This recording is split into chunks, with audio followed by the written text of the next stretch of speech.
Have you ever noticed how certain people seem to drain your soul without you even realizing why? You walk away from conversations with them feeling exhausted, confused, maybe even questioning your own reality. Something feels wrong, but you can't quite put your finger on it. Your body knows before your mind does. That tight feeling in your chest, the way your energy shifts when they enter the room, the subtle dread that creeps in when you see their name on your phone. But here's what makes this even more disturbing. These people aren't necessarily screaming at you or throwing tantrums. They're often charming, persuasive. They know exactly what to say to make their request seem reasonable, even noble. Carl Jung, one of the greatest scholars of the human mind, understood something most people never grasp. He knew that what irritates us about others can lead us to an understanding of ourselves. The people who drain us aren't just problems to be solved. They're mirrors reflecting parts of our own psyche we've never learned to see. The truth is, you've been trained since childhood to ignore the warning signals your soul sends you. You've been conditioned to prioritize politeness over self-preservation, kindness over clarity, and this conditioning has made you a target for people who've learned to weaponize your goodness against you. Jung called it the shadow, those parts of ourselves we deny, reject, or simply refuse to acknowledge. These energy vampires don't just drain you by accident. They're unconsciously drawn to the very shadows you haven't integrated. Your need to be needed, your fear of disappointing others, your desperate desire to be seen as good, helpful, indispensable. What if I told you that every person who exhausts you is showing you something about yourself that you haven't been willing to face? This isn't about them being evil and you being innocent. This is far more complex and far more empowering than that. This is about recognizing the unconscious psychological games that play out between human beings every single day. Games where your unhealed wounds become someone else's playground. The moment you understand this, everything changes. You stop being a victim of manipulation and start becoming a conscious observer of human psychology. You stop asking, why do these people keep finding me? And start asking, what in me keeps attracting this dynamic? Jung believed that we don't see things as they are, we see them as we are. The people who drain your energy aren't random encounters. They're precise reflections of the internal battles you haven't won yet. So when someone makes a request of you, and something deep inside you recoils, pay attention. Your soul is trying to tell you something. Your unconscious mind is recognizing a pattern that your conscious mind hasn't caught up to yet. There are 5 specific requests that reveal the deepest, most dangerous forms of psychological manipulation. 5 ways people will ask you to participate in their unconscious patterns while sacrificing your own psychological development. 5 requests that sound reasonable on the surface, but hide a devastating truth underneath. The first request is perhaps the most seductive because it appeals to your deepest human instinct, the desire to help someone who's suffering. Validate my victim story. On the surface, this seems like simple empathy. Someone shares their pain, and you naturally want to offer comfort. But there's a crucial difference between supporting someone through genuine healing and becoming complicit in their psychological stagnation. Jung understood that taking responsibility for our experiences, not blame but responsibility, is essential for psychological growth. When someone consistently presents themselves as powerless, as having no choice, as perpetually at the mercy of circumstances or other people, they're asking you to enable their refusal to grow. Ask yourself, does this person ever take ownership of their role in their own suffering? Do they show genuine curiosity about their patterns? Or do they simply want you to agree that they're helpless, that life is unfair, that other people are always to blame? The psychological truth is uncomfortable. Chronic victims aren't looking for solutions. They're looking for validation that their powerlessness is permanent. They want you to confirm that change is impossible, that healing is unrealistic, that they have no choice but to remain stuck. This request activates something in your own shadow that Jung would recognize immediately, your rescuer complex. Part of you feels important when someone needs you to save them. Part of you gets an ego boost from being the wise one, the helper, the person who has answers. But here's what your rescuer complex doesn't want you to see. By constantly validating someone's victim story, you're not helping them heal. You're helping them stay broken. You're becoming an enabler, dressed up as a supporter. The mirror this holds up to you is profound. What in you needs to be needed? What part of your identity is built on being indispensable to people who refuse to become independent? What are you avoiding in your own life by focusing so intensely on fixing someone else's? Jung called this projection, seeing your own unacknowledged traits reflected in others. The chronic victim in your life isn't just draining your energy, they're showing you your own relationship with powerlessness, your own tendency to avoid taking full responsibility for your choices. When you find yourself repeatedly drawn into these dynamics, you're not just being manipulated, you're unconsciously participating in a psychological dance that serves both of your shadows. They get to remain helpless, and you get to remain indispensable. But this dance has a cost. Every time you validate someone's permanent victimhood, you're abandoning your own power. You're teaching your unconscious mind that helplessness is acceptable, that stagnation is normal, that growth is optional. The truth is, genuine empathy doesn't enable dysfunction. Real compassion sometimes means refusing to participate in someone's self-destructive patterns. It means having the courage to say, "I see that you're in pain, but I won't help you stay there." This is where the metaphor becomes clear: emotional quicksand. The more you try to pull someone out who doesn't want to be saved, the deeper you both sink. Your energy gets consumed, your clarity gets clouded, your own psychological development gets delayed while you're busy managing someone else's refusal to grow. Jung believed in the concept of individuation, the process of becoming who you truly are. When you constantly rescue people from the consequences of their choices, you're preventing both their individuation and your own. You're keeping both of you trapped in unconscious patterns that prevent authentic growth. The second request builds on the first, but goes even deeper into psychological manipulation. Fix my life while I stay passive. This request is more subtle than outright victimhood, but it's equally destructive. The person asking this has identified you as someone with skills, resources, or energy they want to access, but they want the benefits of your efforts without taking responsibility for their own transformation. They want you to solve their problems while they remain unchanged. They want you to carry the emotional, mental, and sometimes physical labor of improving their situation while they stay comfortable in their dysfunction. Jung understood that each person must do their own psychological work. No one can individuate for someone else. No one can face another person's shadow. No one can integrate another person's unconscious patterns. The work of becoming whole is inherently individual.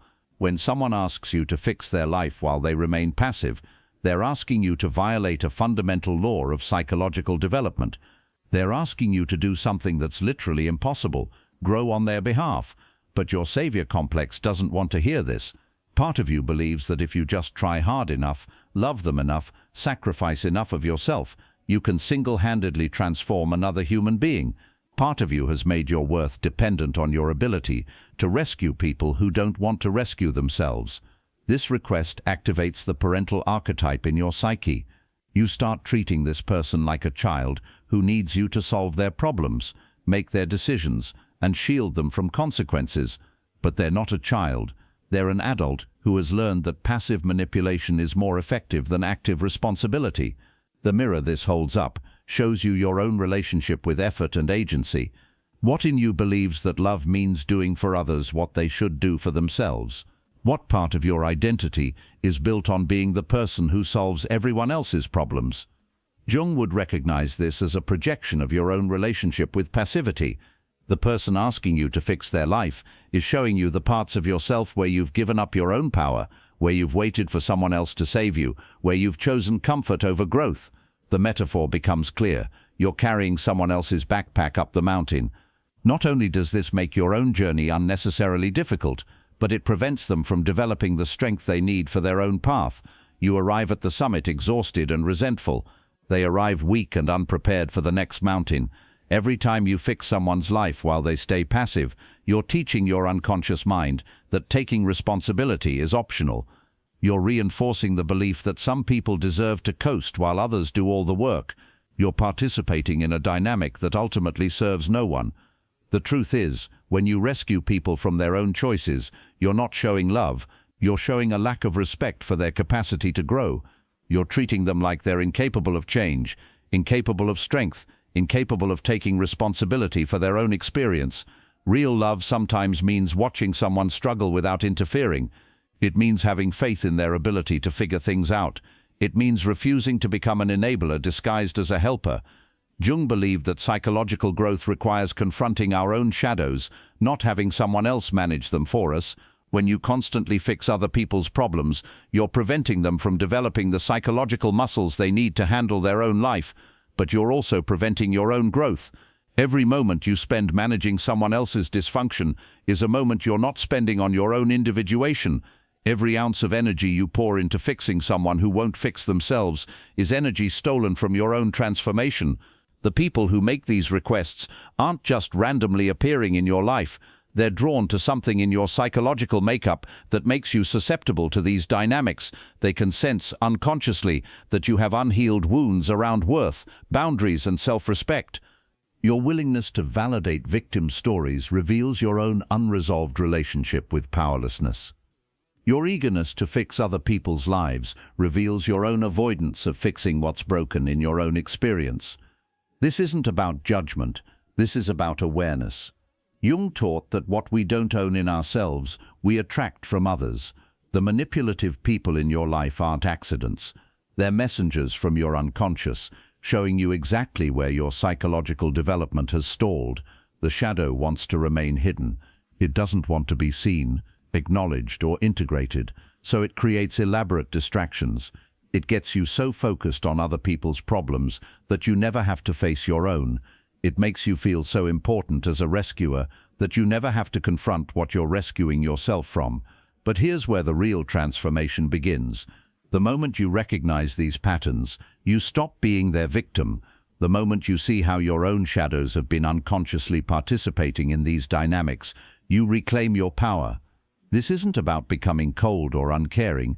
This is about developing the psychological sophistication to distinguish between genuine support and enabling dysfunction.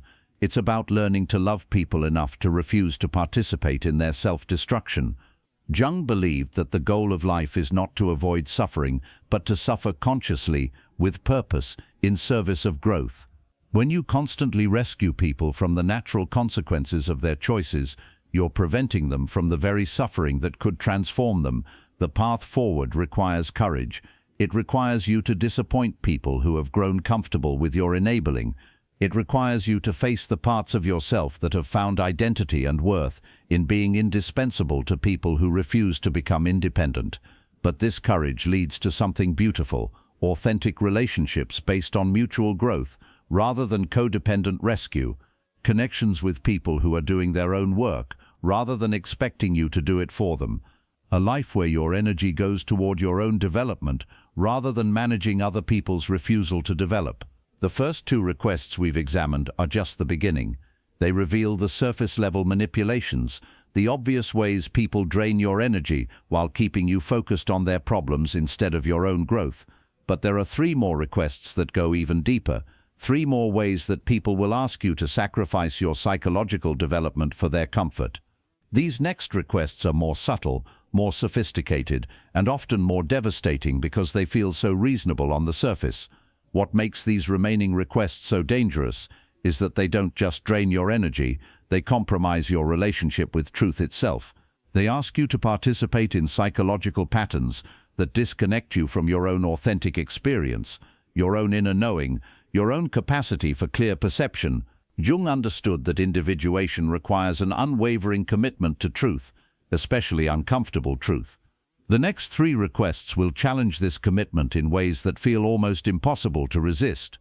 The most dangerous manipulations don't announce themselves with dramatic scenes or obvious cruelty. They slip into your life wearing the mask of normalcy, disguised as reasonable requests from people who care about you. These next 3 requests are psychological warfare conducted in whispers, not screams. Jung understood that the shadow doesn't just hide in obvious places. It conceals itself in behaviors that society teaches us to accept, even celebrate. The person who constantly needs emotional support, the friend who just wants you to agree with them, the family member who asks you to be practical, to be realistic, to stop chasing impossible dreams.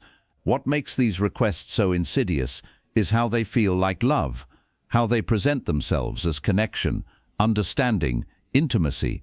But underneath the surface lies something far more sinister, the systematic erosion of your psychological boundaries, your relationship with truth, and your commitment to your own authentic path. The third request sounds like genuine vulnerability. Be my emotional dumping ground. This person has learned to weaponize emotional intimacy.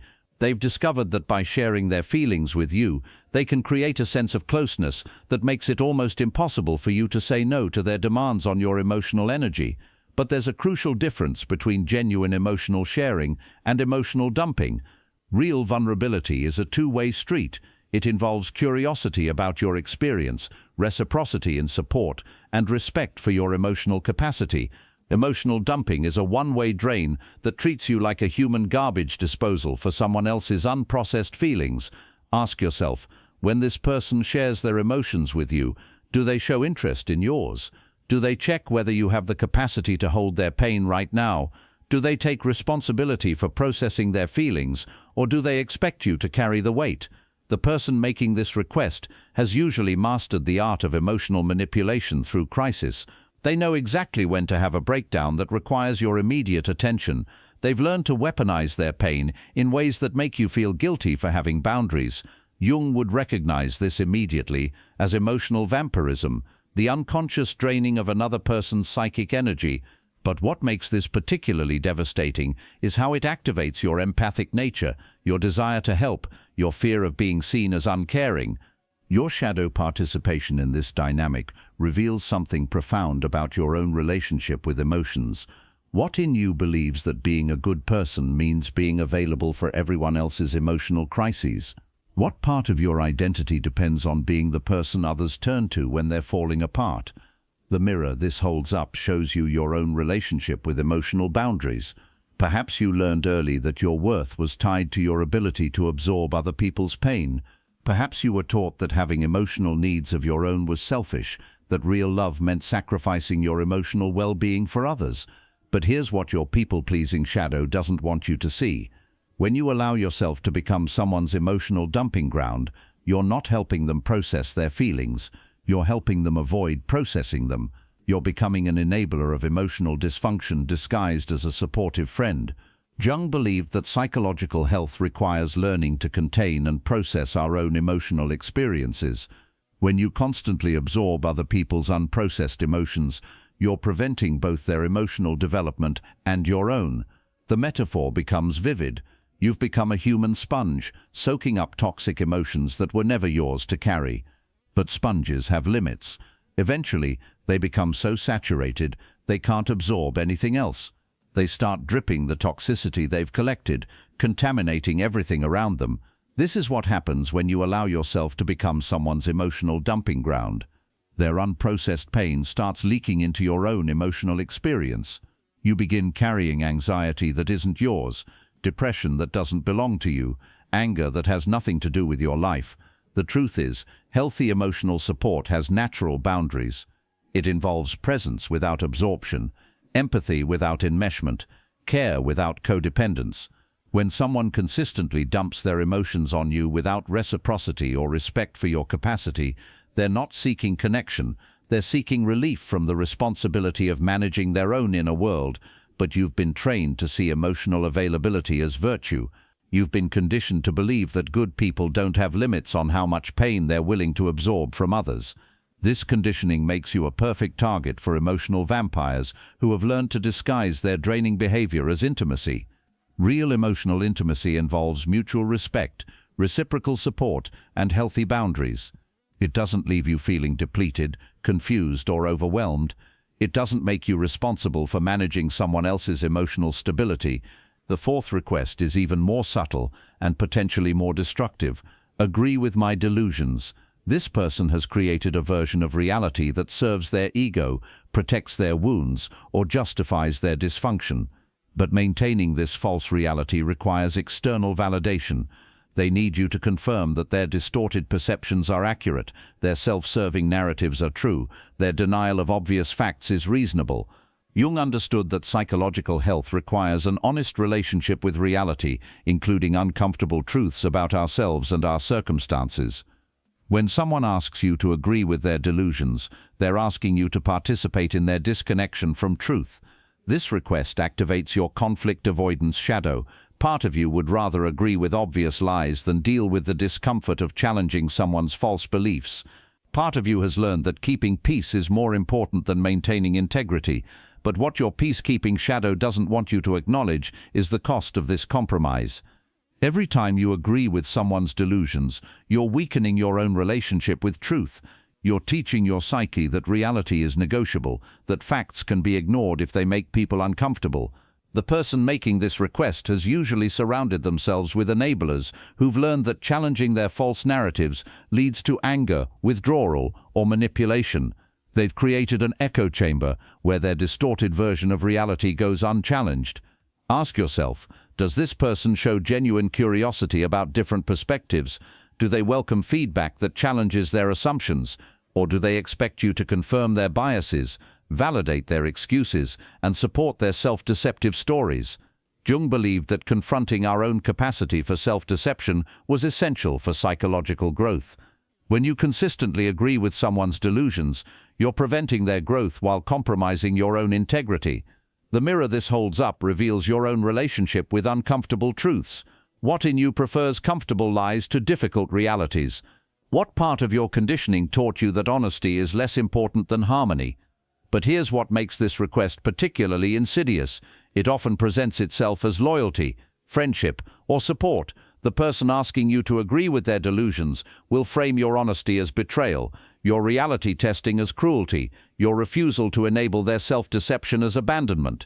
They've learned to weaponize your desire to be seen as caring, understanding, non-judgmental. They know that most people will choose comfortable dishonesty over uncomfortable truth, especially when maintaining the lie is presented as an act of love. The metaphor becomes clear. You're being asked to help build castles in the air, elaborate structures of fantasy that have no foundation in reality. But castles in the air don't provide real shelter. They collapse when tested by life's inevitable storms, often crushing everyone who helped construct them. Jung taught that authentic relationships require mutual commitment to truth, even when that truth is painful.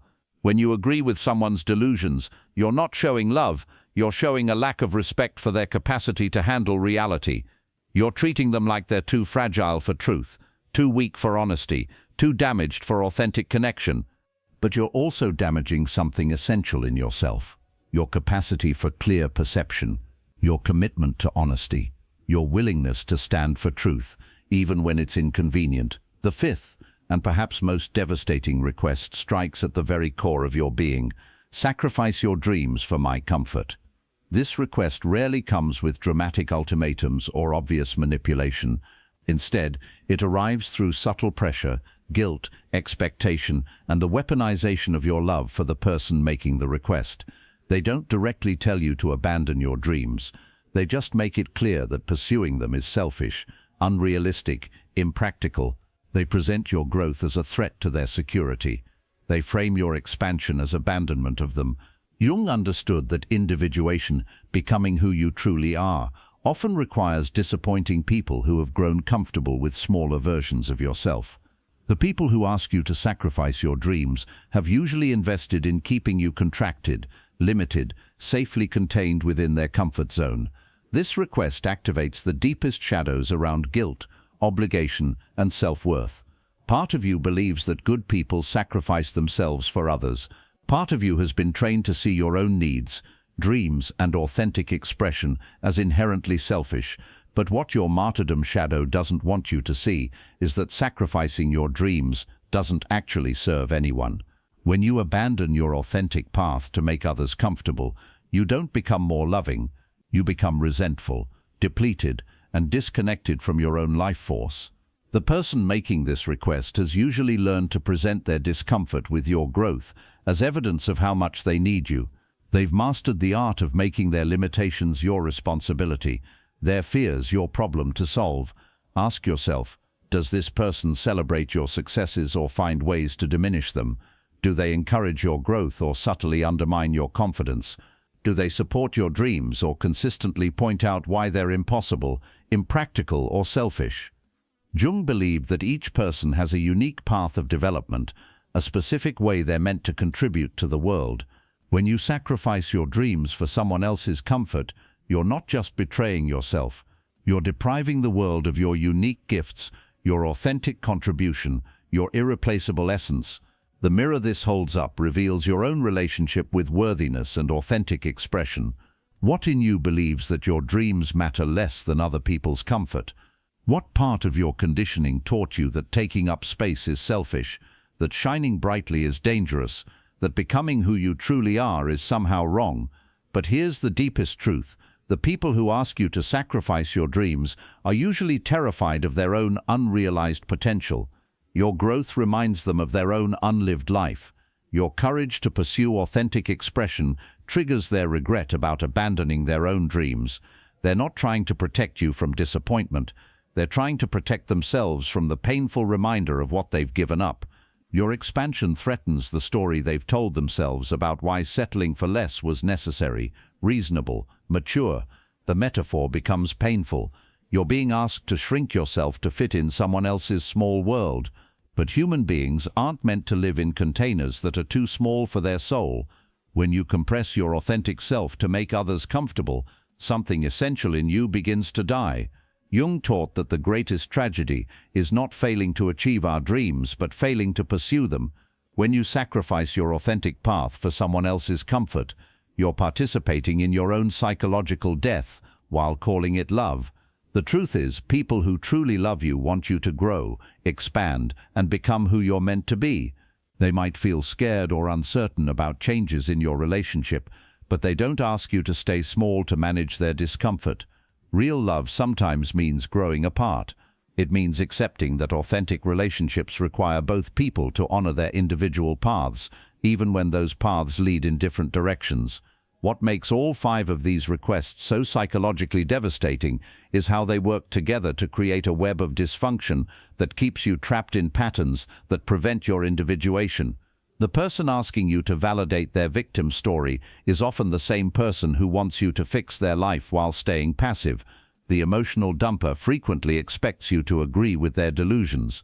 The dream assassin usually employs all of these tactics to keep you contained. Jung understood that these patterns don't exist in isolation. They're interconnected aspects of psychological immaturity that feed off each other and off your own unintegrated shadows. The victim storyteller needs you to stay small because your growth threatens their narrative about powerlessness.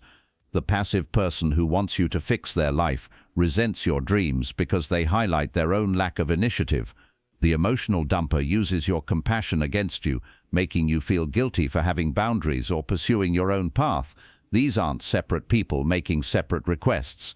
This is often the same person, the same dynamic, the same psychological pattern playing out in different ways. And what makes this particularly insidious is how these patterns can exist within families, romantic relationships, friendships, and even professional connections. The common thread is your own unconscious participation, your rescuer complex, your people-pleasing conditioning, your martyrdom programming, your conflict avoidance, your guilt about having needs, dreams, boundaries. Jung would say that these people aren't randomly appearing in your life. They're attracted to the specific frequencies of your unhealed wounds. They can sense, unconsciously, exactly which psychological buttons to push to get you to abandon yourself for their benefit. But here's where the real revelation occurs. Recognizing these patterns is the first step towards psychological freedom. The moment you see how your own shadows have been unconsciously participating in these dynamics, you stop being their victim and start becoming a conscious participant in your own healing. This isn't about judging the people who make these requests. Many of them are unconsciously repeating patterns they learned in childhood, acting out their own unhealed wounds, desperately trying to get their own needs met in the only ways they know how. But understanding their psychology doesn't require you to sacrifice your own. Compassion doesn't mean enablement. Empathy doesn't mean absorption. Love doesn't mean self-abandonment. The path forward requires something that might feel impossible at first: disappointing people who have grown comfortable with your self-sacrifice, setting boundaries with people who have learned to weaponize your guilt, refusing to participate in dynamics that prevent both your growth and theirs. Jung believed that the most loving thing you can do for someone stuck in unconscious patterns is to stop enabling those patterns. When you refuse to validate chronic victimhood, you create space for genuine empowerment. When you stop fixing someone's life while they stay passive, you invite them to develop their own strength. When you decline to be an emotional dumping ground, you encourage healthy emotional processing. When you refuse to agree with delusions, you honor both your integrity and their potential for truth. When you protect your dreams from people who want you to sacrifice them, you model what it looks like to honor your authentic path. This transformation doesn't happen overnight. These patterns have deep roots, often stretching back to childhood conditioning that taught you to prioritize other people's comfort over your own authenticity. But every time you recognize one of these requests for what it truly is, every time you choose your own growth over someone else's comfort, you reclaim a piece of your authentic power. The people who truly belong in your life will respect these changes. They might feel uncomfortable at first, but they'll ultimately appreciate your authenticity more than your compliance. The people who can't tolerate your boundaries, your truth, your dreams, those people are revealing that their connection to you was based on your willingness to abandon yourself, not on genuine love for who you are. Jung taught that individuation is not a selfish process. When you become who you truly are, when you stop participating in unconscious patterns that prevent growth, when you honor your authentic path despite pressure to abandon it, you serve not just yourself, but the collective evolution of human consciousness. But the most sophisticated manipulations are yet to be revealed.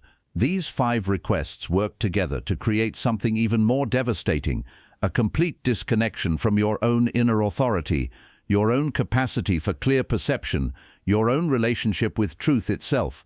Understanding how these patterns integrate and reinforce each other is essential for breaking free from their psychological grip. The most profound realization comes when you understand that these 5 destructive requests aren't separate problems to solve. They're mirrors reflecting a single, devastating truth about your own psychology. You've been unconsciously participating in your own psychological imprisonment. Every person who drains your energy, every manipulative request you've honored, every boundary you've failed to set, these aren't random encounters with difficult people. These are precise reflections of the internal battles you haven't won yet. The external chaos is showing you the internal chaos you haven't been willing to face. Jung understood something that most people never grasp. We don't attract what we want, we attract what we are. The chronic victim who wants you to validate their powerlessness is reflecting your own unexamined relationship with personal responsibility. The passive person who expects you to fix their life is mirroring your own avoidance of taking full ownership of your experience. The emotional vampire who treats you like a dumping ground is showing you your own lack of emotional boundaries. The person who wants you to agree with their delusions is revealing your own complicated relationship with truth. The dream assassin who pressures you to sacrifice your authentic path is reflecting your own internal saboteur, the part of you that believes you don't deserve to live fully. This isn't about blame, this is about power. The moment you recognize that these external patterns are reflecting internal patterns, you stop being a victim of manipulation and start becoming a conscious participant in your own transformation. What if every draining person in your life has been trying to teach you something essential about yourself? What if every manipulative request has been an invitation to examine your own shadows, to reclaim your own power, to finally set the boundaries you should have established years ago?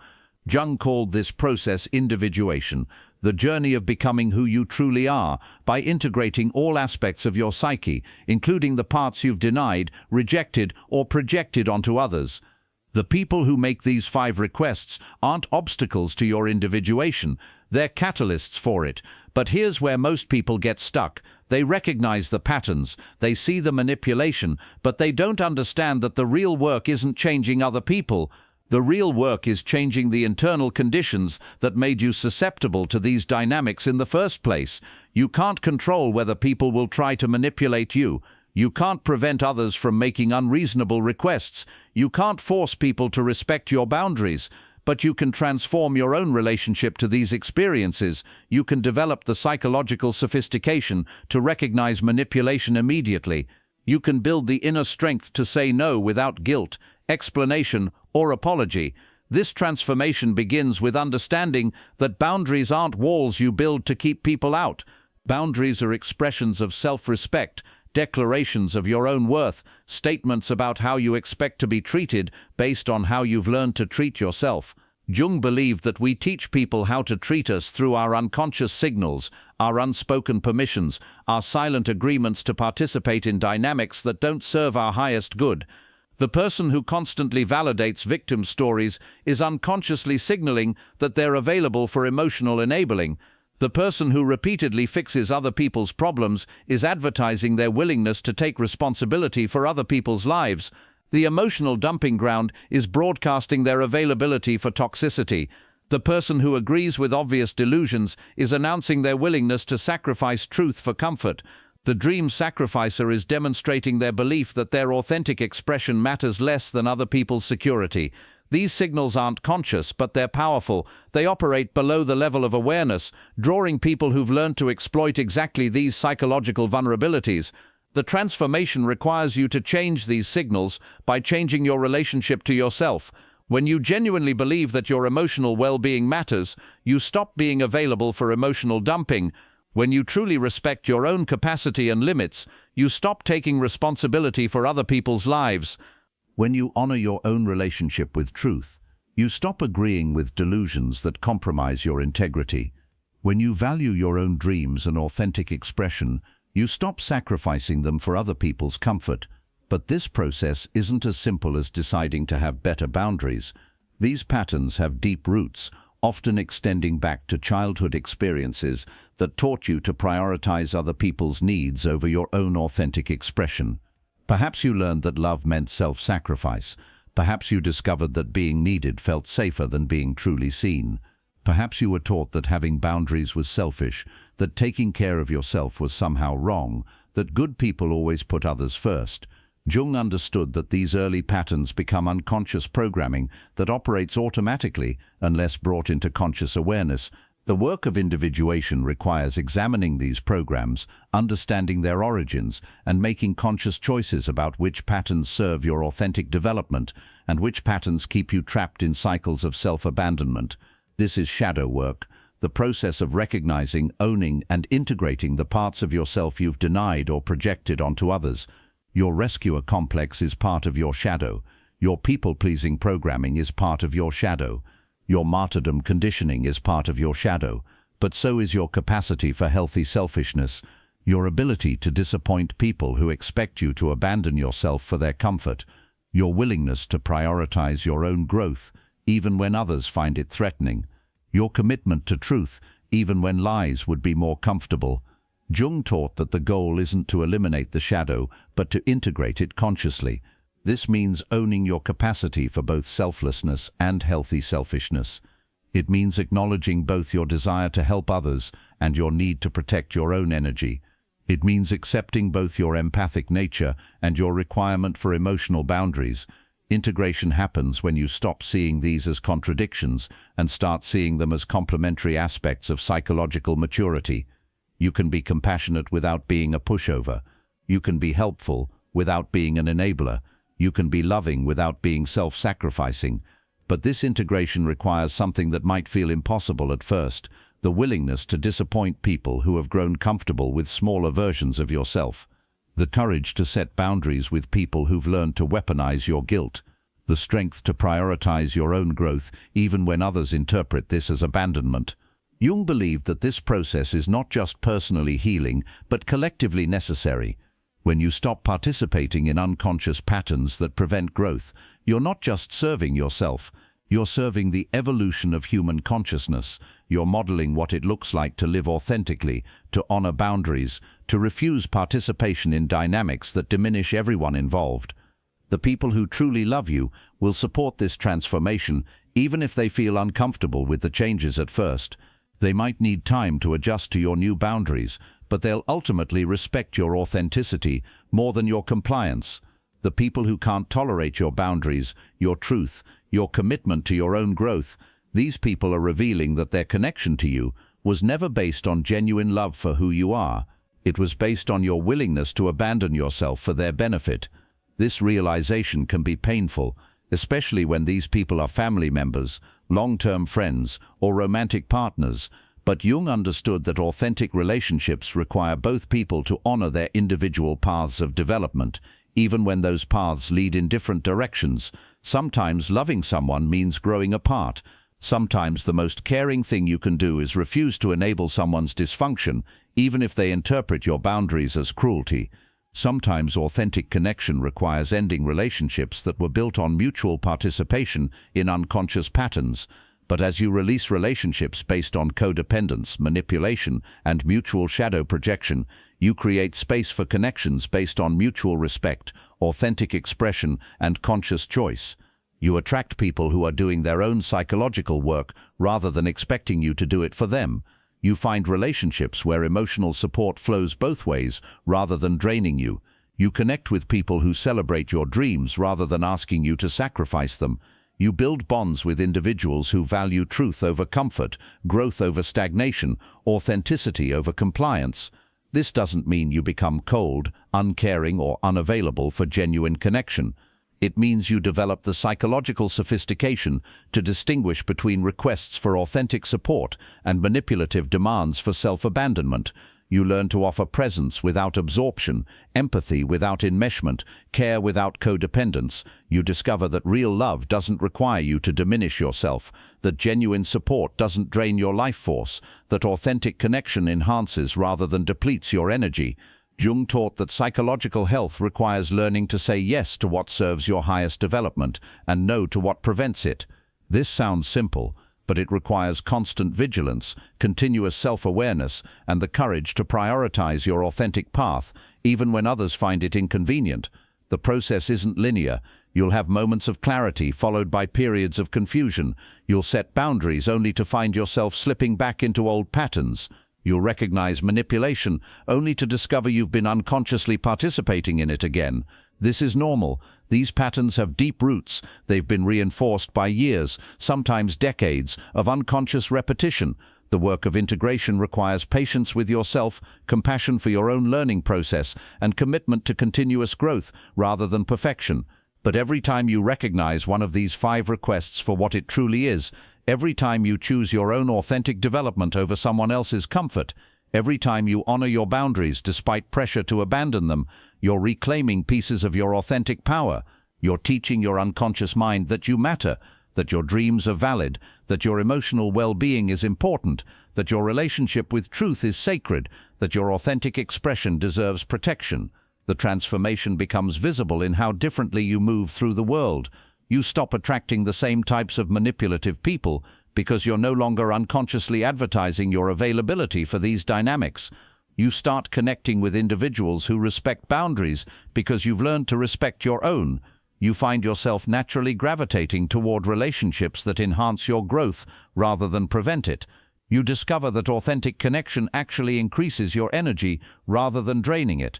You realize that real love supports your individuation rather than demanding your diminishment. But perhaps the most profound shift happens in your relationship with yourself.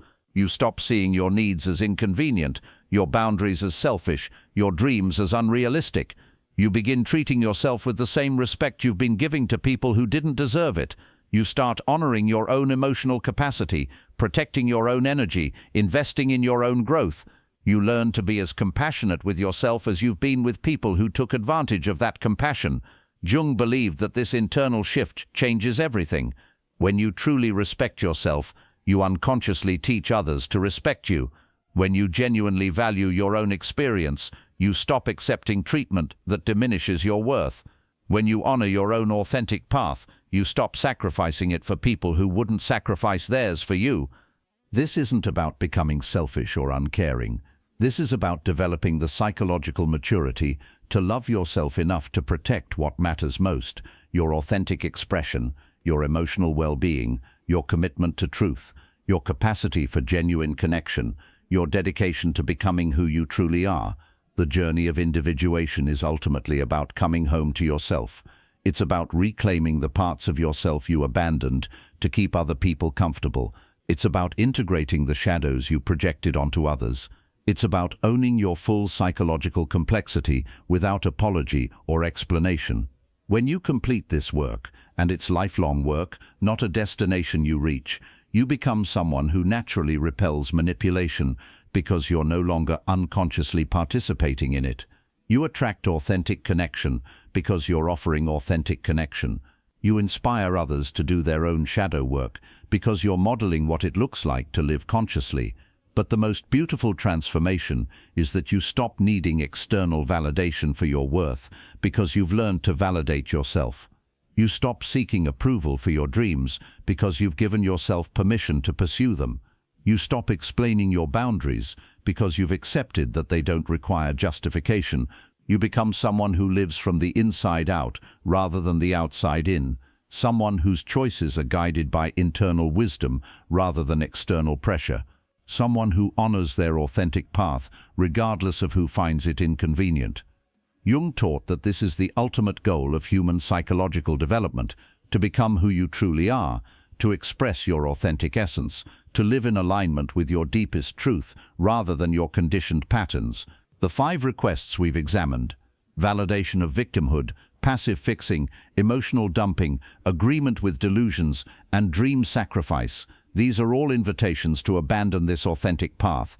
They're sophisticated psychological manipulations designed to keep you trapped in patterns that prevent your individuation. But now you know. Now you can see these patterns for what they truly are. Now you have the psychological framework to recognize manipulation immediately, to protect your energy consciously, to honor your boundaries without guilt. The next time someone asks you to validate their victim story, you can offer genuine support for their healing without enabling their stagnation. The next time someone wants you to fix their life while they stay passive, you can express faith in their capacity to grow without taking responsibility for their choices. The next time someone tries to use you as an emotional dumping ground, you can show empathy without absorption. The next time someone pressures you to agree with their delusions, you can maintain your integrity without becoming cruel. The next time someone asks you to sacrifice your dreams for their comfort, you can honor their feelings without abandoning your authentic path. This is what psychological freedom looks like. This is what it means to live consciously, to love authentically, to connect genuinely. This is the transformation that becomes possible when you stop participating in unconscious patterns that diminish everyone involved. Your life is waiting for you to claim it. Your authentic self is waiting for you to honor it. Your dreams are waiting for you to protect them. Your boundaries are waiting for you to establish them. Your truth is waiting for you to speak it. The people who try to manipulate you with these 5 requests are not your enemies. They're teachers, showing you exactly where your psychological development needs attention. They're mirrors, reflecting the internal work you still need to do. They're catalysts, pushing you toward the transformation that will set you free. But the choice is yours. You can continue participating in these unconscious patterns, or you can use this awareness to transform your life completely. You can keep sacrificing yourself for people who don't appreciate the gift, or you can start honoring the irreplaceable treasure that you are. Jung believed that the world needs people who have done this work, who have integrated their shadows, who have learned to live authentically. The world needs individuals who refuse to participate in unconscious patterns that keep everyone trapped in cycles of mutual manipulation and codependence. The world needs you to become who you truly are. Not the smaller version that makes others comfortable, not the dimmed version that doesn't threaten anyone. The full, authentic, integrated version that honors your complete psychological complexity. This is your invitation to psychological freedom. This is your opportunity to break generational patterns of unconscious manipulation. This is your chance to model what conscious living looks like for everyone whose life you touch. The 5 requests will come again. People will try to manipulate your good nature, your empathic heart, your desire to help. But now you'll recognize these patterns immediately. Now you'll have the tools to respond consciously, rather than react unconsciously. Now you can choose relationships that enhance your growth, rather than prevent it. Now you can set boundaries that protect your authentic development. Now you can live from your truth, rather than your conditioning. The transformation begins the moment you decide that your authentic life matters more than other people's comfort with your diminished version. The moment you choose your own growth over their preference for your stagnation. The moment you honor your own path regardless of who finds it inconvenient. Your authentic self has been waiting for this moment. Your dreams have been waiting for this protection. Your truth has been waiting for this expression. Your life has been waiting for you to finally, fully claim it. The time is now. The choice is yours. The freedom is waiting. Set yourself free.